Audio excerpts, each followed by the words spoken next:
Hi, I'm Rabbi Nitkin-Kaner. I'm a climate change chaplain and educator based in New Haven, Connecticut. Hi, my name is Tallessyn Grenfell-Lee. Um, I'm United Methodist deacon, and I'm a climate ethicist. I founded Climate Resilience Leadership, where I offer resources for climate-proof leadership and unshakable hope.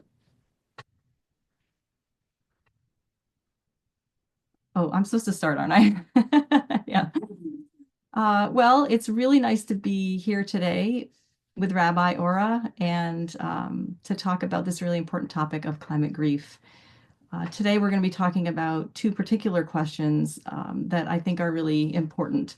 The first one is, do you think there are some special spiritual sorrows in ecological grief? And I love this question. I think it's a really important one because a lot of times in ecological issues, we tend to focus on the scientific aspects and the practical aspects and the impacts too. Um, and I used to be a scientist, I used to be a molecular biologist, so I actually really think those things are super important. But not only do I believe that there are spiritual sorrows, for me, the whole crisis is at its heart a spiritual and ethical kind of crisis, because it's an existential crisis of meaning, of our core identity. Who are we? Why are we here? And what are we to do? Those are the kinds of questions that religions and spiritual traditions actually traditionally focus on and answer. And the answers to those questions are the main guideposts to help us understand everything else. So without them, we can understand a lot of really important things and we can do a lot of things and even have a really good impact. But when things don't work out, then we don't have a strong foundation or an anchor. So then that takes us back to the topic specifically of sorrows and grief, and ecological destruction and suffering lead to, for a lot of people, a real sense of emptiness because basically the whole world feels devoid of meaning and purpose without those anchors. Um, and so that's why in my work we always start with this unshakable foundation piece, uh, because that is a strong foundation to build on. And in that piece, we take our deepest grief and fear and rage and despair, and we turn those into resources for unshakable hope. So in my work, I see ecological grief and its other forms, rage, fear, despair, as actually a kind of superpower. Yeah. Can you speak a little bit more about the unshakable foundation? What composes that unshakable foundation? It's really, honestly, it's different for different communities, but usually it involves some kind of vision that is bigger than survival. A lot of times, what shakes us up is our sense that our goal is survival based, and that makes sense. Um, but a lot of people think really that there's only one kind of hope, and that hope is something that's attached to a specific outcome. And that makes sense. And it's really part of being human. But the truth is, there's another definition of hope, and that it's an also very old, old definition. And it's a hopefulness that comes from doing what needs to be done, regardless of the outcome, from believing in something that's bigger than any outcome, a vision. That doesn't have to be religious. And this kind of hope arises in communities that face annihilation. And it has arisen in all communities across the world throughout time. And that's the where you start with that sense of unshakable hope and that foundation. And can you speak a little bit more about how grief fits in with that hope? Yeah, because when we learn that there's something bigger, then we have to let go of our attachment to survival. And that's usually our source of one of our biggest sources of grief is that attachment. And when we start to approach the possibility of letting go of that and choosing liberation over survival, it usually releases a huge upwelling of grief that we have been carrying around and trying to figure out what to do with. But it is a really big release and a relief and a very powerful and energizing force that we can then actually transform into engagement and motivation. So, in a kind of irony, when we let go of our attachment to survival, we can work much more effectively for survival. Um, And so I'll just move on to question two for the sake of time. It said, and it's related to what we're talking about. What do you think of the possibilities of spiritual care providers and spiritual communities in relation to ecological grief? Are these possibilities only therapeutic, or is there some kind of political dimension to explicit or implicit? And I really, frankly, believe that grief, as I mentioned, it can be a kind of superpower, and it's really powerful. And the thing is, anything powerful can also be destructive if it's not channeled properly or if we don't have strategies for how to process it. And this is, I think, one of the things that spiritual leaders and spiritual communities are here for and can be very, very good at.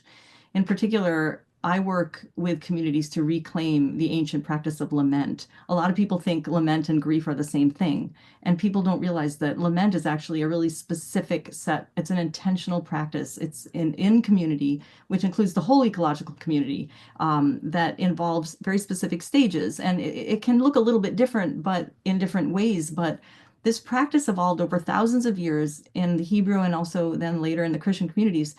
And these communities truly understand suffering, existential crises, and the idea of annihilation. So this is a very powerful practice, a specific way to create a container that's big enough to hold our biggest and most powerful grief, rage, fear, and despair. And even do something that sounds impossible, which is to allow it to be transformed or composted in the process into peace, forgiveness, even gratitude and joy. And this isn't coming from places of privilege. This is from the underside of history. In the Catholic tradition, they talk about the preferential option for the poor. This is the idea that when you have lost everything, that's when you truly realize what no one can ever take away is actually the most important things, right? But one of those stages in the practice of lament is to voice the lament and say it all, that the universe is big enough to hear your honest cry, that there's something bigger, and it's something that we can trust in and rage at and ultimately rest in. And so, is there a political dimension? Absolutely. I mean, it's part of my work is helping people move through all of that into a place of engagement that draws from a different well, a deeper well, a stronger well. And that engagement looks like a lot of different things.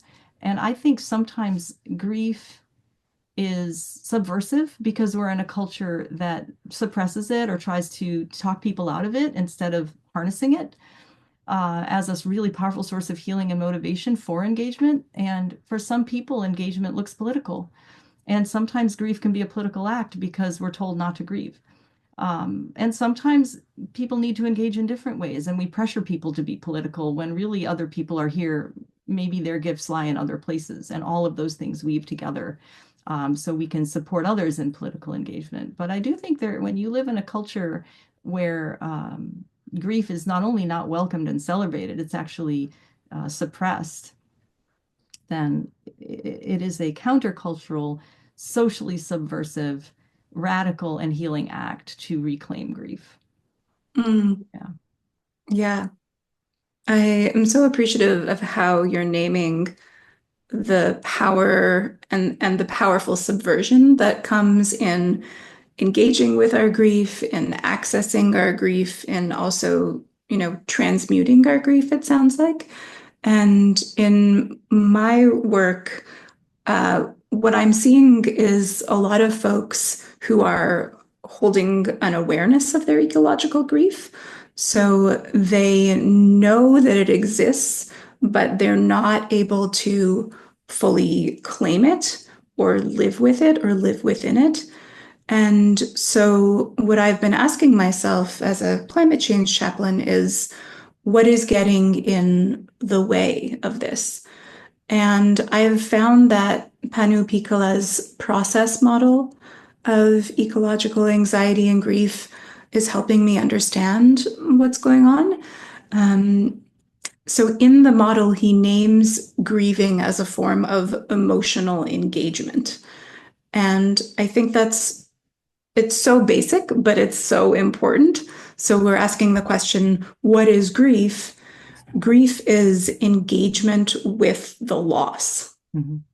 And I think that for so many folks, grief is not accessible because the losses of our time are so unbelievable. Literally, they cannot be believed, they cannot be taken in.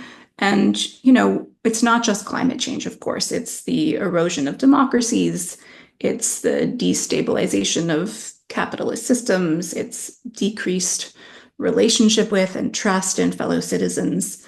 And these changes really defy our understanding because they are taking our world, which used to be legible, and making it increasingly unlivable and really incomprehensible. And these are these are essentially the fundamental truths that people have built their lives around, that we can trust in the world to sustain us, that we can trust in each other. They're being upended. And so it's really feeling like pieces of ground are falling out from under us every day. And I think it's these collective losses happening simultaneously with the personal losses that come with climate change, loss of home, loss of way of life, loss of livelihood, loss of physical and mental health.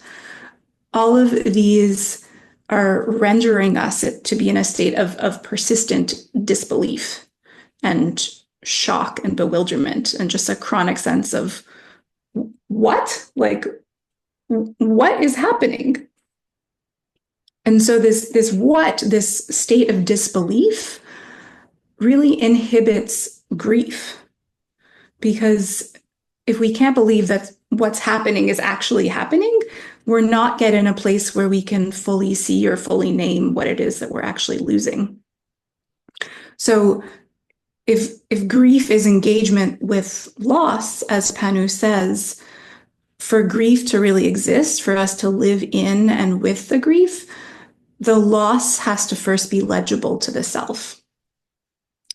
And so I think the question is, so what do we do, right? Like as climate chaplains, as climate therapists, climate psychologists, I think we often tend to think of validation as the first step in the work. Like we validate people's perceptions, experiences, emotions related to climate change. But I think it's important that it's not just the first step that we move through on the way to later steps. What I'm seeing again and again in my work with clients is the importance of consistent and regular validation, because the losses keep happening. And so one of the most important things we can do as professionals in this area is say, yes, what you're seeing is real. What you're feeling is reasonable. Yes, yes, yes. And I'll just close by saying that when we extend this time of validation, when we see it as one of the most valuable tools that we can offer, it means that for a person who's coming to us in a persistent state of disbelief, meaning disengagement from reality, disconnection from the world, disconnection from self, it helps reconnect that person to themselves. It helps them move out of a place of self-abandonment into a place of grounding and acknowledgement of reality and acknowledgement of perception of reality. So I really believe that the validation of reality is the first step to grief. Yeah. I think, I appreciated Panu's research as well, especially and what you just said about it. And this validation part, which I think a lot of people are afraid, not just because of the power of grief, possibly to be destructive, but specifically, we have this, Panu talks about anticipatory grief about the future. And there's a sense that if we accept the magnitude of our grief and our possible potential loss, in addition to the real loss, then there's no other choice but despair and nihilism. And that people don't realize that there are other choices. And the only way through is the validation. But if you don't really believe that there's any other choice other than giving up, then of course you're going to try to avoid that or talk yourself out of it or distract yourself from it or try to be numb to it and all the different coping mechanisms that we have. And coping mechanisms, sometimes we need them, but they aren't ultimately what's going to serve us in this particular situation in the long run. Yeah. Well, any closing thoughts? Um, I want to speak for a moment to despair. I think that, as you so rightly pointed out, folks often feel that if they engage fully with their grief, they will inevitably end up on a slippery slide down to a place of permanent hopelessness, otherwise known as despair. But despair is essentially disengagement with the world, and disengagement with the panoply of emotions that are available to us as human beings in general, and as human beings engaging in a time of climate change.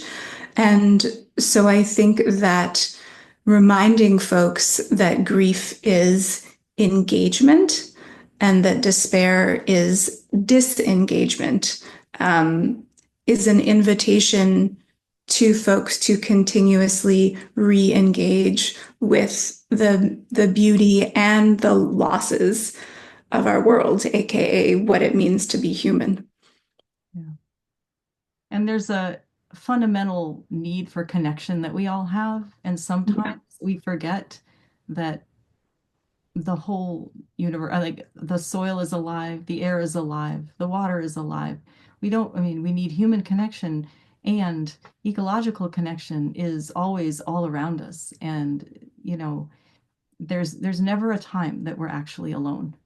So just finding ways to understand and feel connected all the time is one of the powerful things that our amazing world gives us. Mm, mm.